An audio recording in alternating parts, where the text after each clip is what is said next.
How to add wireless Wi-Fi network manually to Windows 10 PC or laptop. Hello everybody, welcome back to our channel. Today in this video we will guide you through on how we can add wireless network manually on Windows 10.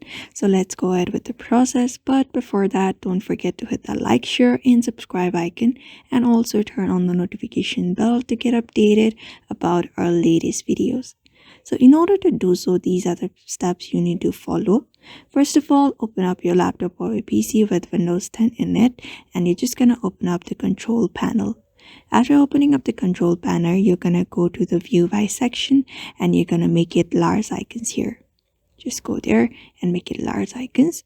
After doing so, what you're gonna do is locate the option called Network and Sharing Center and open it up on your device.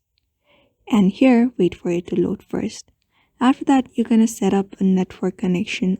You're going to locate that option there. Set up a new connection on network. Go ahead and open it up. And go ahead and open up the manually connect to wireless network. After that, simply click on next. And here you just need to enter the network name, security type, encryption type, security key. First of all, enter the network name of the network you're trying to connect. Just enter the name there. After that, security type. You may just choose WPA to personal if it is a normal WAN. After that, encryption type, that is not necessary.